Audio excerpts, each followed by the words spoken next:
تو عورت کی خوبی، عورت کا حسن اور اللہ کی نگاہ میں عورت کا مقام کب ہے؟ جب وہ شوہر کی فرما بردار ہو اور جینون جگہوں پر اور جینون احکامات میں اس کی مخالفت نہ کرنے والی ہو. نبی صلی اللہ علیہ وسلم نے فرمایا بہترین بیوی وہ ہے جس کی طرف تم دیکھو تو وہ تمہیں خوش کر دے، جب تم اسے کسی بات کا حکم دو تو بجا لائے، اور تمہاری عدم موجودگی میں تمہارے مال اور اپنی ذات کی حفاظت کرے. تو ہمیں ایسی بہترین عورت بن کے دکھانا ہے. رسول اللہ صلی اللہ علیہ وسلم نے فرمایا اللہ تعالیٰ اس عورت کی طرف نظر رحمت سے نہیں دیکھتا جو خاوند کی شکر گزاری نہیں کرتی، حالانکہ وہ اس سے بے نیاز نہیں ہو سکتی، اس کے بغیر رہ بھی نہیں سکتی، لیکن جب وہ ہوتا ہے تو اس سے وہ صرف لڑائی کرتی رہتی اور گلے شکوے کرتی رہتی، کمپلینٹس ہر چیز میں کمپلینٹس. تو شوہر بھی چاہے اس کے پاس کتنی بھی جسمانی طاقت ہے یا مالی طور پر بہت سٹیبل ہے، وہ انسان ہے، وہ ہیومن بینگ ہے، وہ بھولتا بھی ہے، وہ غلطی بھی کرتا ہے. تو ایسی چیزوں کو اگنور کر دینا چاہیے. ہمیشہ گنتی کر کے رکھیں کہ اس کے احسانات کتنے ہیں اور اس کی غلطیاں کتنی ہیں. اگر وہ برابر ہوں تو بھی شکر گزار رہیں، اور اگر اس کی نیکیاں یا احسانات زیادہ ہوں اور غلطیاں کم ہوں تو غلطیوں کی بنا پر اس کی ناشکری نہیں کریں. تو آپ نے خصوصاً اپنے ہسبینڈس کو تھینک یو بولنا ہے، لکھ لیجئے، اور جو ابھی نہیں بول سکتے وہ آئندہ زندگی کے لیے لکھ لیں، دلوں میں لکھ لیں کہ شوہر کے شکر گزار رہنا ہے. اور یہ شکر گزاری آپ کے اپنے اندر اور آپ کے گھر میں اور آپ کے تعلقات میں خوشگواری پیدا کر دے گی.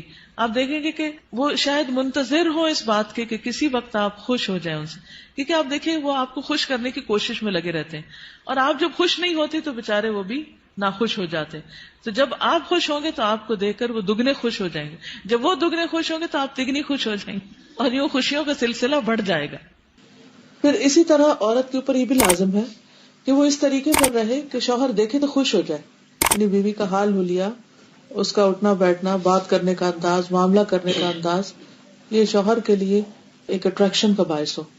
یعنی اگر شوہر کو کسی خاص قسم کا لباس پسند ہے تو ایز لانگ ایز وہ شریعت کی حد کے اندر ہے تو عورت کو وہ پہننا چاہیے. اگر کہیں جانے کی بات ہے یا گھر کو کسی خاص انداز میں رکھنے، یا کوئی شادی شدہ زندگی میں بہت سارے معاملات باہم ایک دوسرے کے ساتھ مل کے کیے جا رہے ہوتے ہیں، تو ایسی تمام چیزوں میں شوہر کے ساتھ تعاون اور اس کی مدد اور اس کو خوش کرنا جو ہے وہ لازم ہے. یعنی اپنی شرم و حیا کی بھی حفاظت کرے، اور گھر اور جو بھی اس کے کسٹڈی میں شوہر کا مال یا راز یا کوئی بھی چیز ہے ان سب کی بھی حفاظت کرنے والی ہو. مال کی، گھر کی حفاظت، پیسے ضائع نہ کرے. یہ نہیں کہ شوہر کے گھر، شوہر کے مال اور شوہر کی تنخواہ اور شوہر کی پراپرٹی میں سے چھپ چھپا کے میکے والوں کو مت بھیجتی رہے. بہت سے فساد اس وجہ سے ہوتے ہیں کہ سسرال کو دینے کے لیے تو نمبر 2 مال ہوتا ہے، اور میکے کو بھجوانے کے لیے پسندیدہ چیز. قدرتی بات ہے کہ انسان کی جو اٹیچمنٹ ہوتی ہے وہ ماں باپ سے بہت زیادہ ہوتی ہے. ایک ایسی خیرخوائی ہوتی ہے جس میں دنیا کی کوئی دوسری چیز شریک ہی نہیں ہو سکتی. ظاہر ہے جنہوں نے جنم دیا، جنہوں نے پالا پوسا، ان کے ساتھ محبت اور خیرخوائی کیسے نہ ہو، وہ تو ہوگی، لیکن اس کی بھی حدود ہیں. وہ حد سے آگے نہیں بڑھنی چاہیے کہ شوہر کما کے لائے اور ہر وقت عورت شکوہ کرے پورا ہی نہیں پڑتا، ہوتا ہی نہیں، ہے ہی نہیں، یہ بھی نہیں، وہ بھی نہیں، وہ بھی نہیں، اور پیسے بٹورتی چلی جائے اور ادھر سے چھپ چھپا کے دوسری طرف دیتی چلی جائے. نہیں، حتیٰ کہ فی سبیل اللہ بھی اگر عورت کو دینا ہے تو شوہر کی رضامندی ضروری ہے، یعنی شوہر کا مشورہ بھی ہونا چاہیے اس میں. پھر اسی طرح یہ ہے کہ بولنے میں اچھی ہو. رسول اللہ صلی اللہ علیہ وسلم نے فرمایا کنواری عورتوں سے نکاح کرو کہ وہ شیریں گفتار ہوتی، یعنی کہ ان کے بولنے میں مٹھاس ہوتی اور تھوڑی چیز پر جلد خوش ہو جاتی، یعنی شکر گزار ہوتی، کیونکہ زیادہ دنیا نہیں دیکھی ہوتی اور مطالبے بھی کم ہوتے. اس لیے خصوصی طور پر بیوی کی حیثیت سے جو خوبی بیان کی گئی وہ یہ کہ شوہر کے ساتھ بات کرنے میں بھی اچھی ہو اور بہت زیادہ مطالبے کرنے والی نہ ہو، اور نہ ہی اپنے شوہر کی اجازت کے بغیر کسی مرد کو گھر میں آنے کی اجازت دے، کیونکہ اس سے بھی شکوک و شبہات پیدا ہوتے ہیں. پھر اسی طرح شوہر کے مال میں سے اس کی مرضی کے بغیر تحفہ یا صدقہ نہ کرے، کیونکہ کمانے والا مرد ہے، یا تو عورت کا اپنا ذاتی مال یعنی اگر پیرنٹ سے ملا ہے یا انہیرٹ کیا ہے یا وہ خود کماتی ہے تو اس میں تو اپنی مرضی سے جو بھی وہ کرنا چاہے. لیکن اگر شوہر کی طرف سے کچھ ملا ہوا ہے تو اس میں اس سے مشورہ کرنا اور اس کی اجازت لینا ضروری ہے. کیونکہ اصل مالک بہرحال شوہر ہے، اور بہت دفعہ گھروں میں جھگڑے اس وجہ سے پڑ جاتے ہیں کیونکہ ہسبینڈ جو ہے وہ بیوی کو اجازت نہیں دیتا، اور بیوی اپنی مرضی سے اپنے میکے کو یا کسی اور کو کچھ دینا چاہتی ہے، اور ان معاملات میں اختلاف بعض اوقات گھر کی بنیادیں ڈھیلی کر دیتا ہے۔ عورت کے اوپر یہ بھی ذمہ داری عائد ہوتی ہے کہ وہ اپنے شوہر کی اطاعت کے ساتھ ساتھ اس کی خدمت بھی کرے۔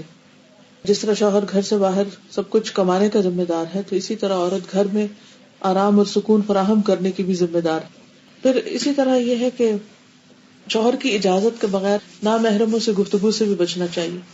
حضرت علی بن ابی طالب سے روایت ہے کہ رسول اللہ صلی اللہ علیہ وسلم نے خاوند کی اجازت کے بغیر عورتوں سے ان کے گھروں میں گفتگو سے منع کیا ہے۔ اگر شوہر کو یہ بات پسند نہیں کہ عورت کسی مرد سے بات کرے تو عورت کو نہیں کرنی چاہیے، کہ بعض اوقات انہی چیزوں سے پھر جھگڑے پیدا ہو جاتے۔ پھر اسی طرح یہ ہے کہ مشکل حالات میں شوہر کا ساتھ دے۔ پھر اسی طرح بد اخلاقی اور بد زبانی سے دور رہے۔ اب یہ جو بد زبانی ہے یہ عام طور پر بہت سے کام خراب کرتی ہے۔ انسان کی زبان ہی ہوتی ہے جو اس کو عزت دیتی ہے، اور زبان ہی ہوتی ہے جو اس کو ذلیل کر دیتی ہے۔ اگر ایک زبان انسان کنٹرول کر لے تو اللہ تعالیٰ اور بندوں دونوں کے سامنے انسان سرخرو ہو جاتا ہے۔ تو اس لیے انسان سوچ سمجھ کر بات کرے۔ پھر اسی طرح یہ ہے کہ بد دعائیں نہیں دینی چاہیے، نہ اپنے آپ کو، نہ بچوں کو، نہ شوہر کو، اور نہ کسی اور کو، کیونکہ اگر کوئی دوسرا بد دعا کا مستحق نہ ہوا تو وہ بد دعا واپس پلٹے گی، جس نے دی ہے اسی کو آ کے لگے گی۔ رسول اللہ صلی اللہ علیہ وسلم نے فرمایا بد دعا نہ دیا کرو، نہ اپنے اوپر، نہ اپنی اولاد پر، نہ خادموں پر، نہ مالوں پر۔ کہیں ایسا نہ ہو کہ وہ قبولیت کی گھڑی ہو کہ جس میں اللہ تعالیٰ سے مانگا جائے تو وہ دعا قبول ہو جائے اور پھر انسان خود ہی پچھتائے۔ لیکن ریلیشن شپ کے اندر کچھ چیزیں ایسی ہیں جن کا خیال رکھنا بہت ضروری ہے، اور ان چیزوں کو ضرور ذہن میں رکھنا چاہیے جو تعلقات کی خرابی کا باعث بنتے ہیں۔ ٹھیک ہے، کچھ چیزیں تو وقتی طور پہ انسان کی طبیعت مزاج کا حصہ ہوتی ہیں، کچھ بچپن کی دو مختلف گھرانوں سے اٹھان ہوتی ہے، اور پھر مرد اور عورت کا جو بایولوجیکل ڈفرنس ہے وہ بھی بیچ میں بہت اہم رول ادا کرتا ہے۔ لیکن ان سب چیزوں کے ساتھ ساتھ کچھ فیکٹرز کو سامنے رکھنا چاہیے۔ اس میں جو چیز عموماً خرابی کا باعث بنتی ہے وہ بدگمانی ہے۔ جب کسی پہ شک ہونے لگتا ہے تو وہ شک انسان کو ختم کر دیتا ہے، انسان کا چین لوٹ لیتا ہے۔ ہسبینڈ وائف کے درمیان محبت کو قائم رکھنے والی چیز اعتماد ہے۔ جب تک ایک دوسرے پر اعتماد اچھا ہوتا ہے تو خواہ ایک دوسرے سے دور بھی ہوں تو کچھ مشکل نہیں ہوتی، دونوں اپنی اپنی جگہ سیٹسفائیڈ ہوتے۔ لیکن قریب رہ کے بھی اگر بد اعتمادی کی فضا آ جائے، شک آ جائے تو خوشیاں ختم ہو جاتی ہیں۔ اس لیے حد الوسع یہ کوشش کرنی چاہیے کہ ان کاموں سے بچا جائے جو ایک دوسرے کو پسند نہیں، جو چیزیں ہسبینڈ کو پسند نہیں بیوی کو ان سے بچنا چاہیے۔ اسی طرح بد اعتماد کے ساتھ ساتھ تنگ نظری سے بچنا چاہیے، نیرو مائنڈڈ نہیں ہونا چاہیے، اور ایک دوسرے کے ساتھ ایک دوسرے کی چھوٹی چھوٹی بات کو مائنڈ نہیں کر لینا چاہیے، کیونکہ بعض اوقات جب شادی ہوتی ہے تو دونوں میں سے کسی ایک کی یا دونوں طرف کی ایک پوزیسو ایٹیٹیوڈ جو ہوتا ہے کہ بس دوسرے شخص کا سب کچھ ہی میرا ہے، اور جب ہم دوسرے سے محبت کرتے ہیں یا محبت کا اظہار کرتے ہیں تو پھر ہم کیا چاہتے ہیں کہ یہ شخص بس اب کسی اور کی طرف توجہ نہ کرے۔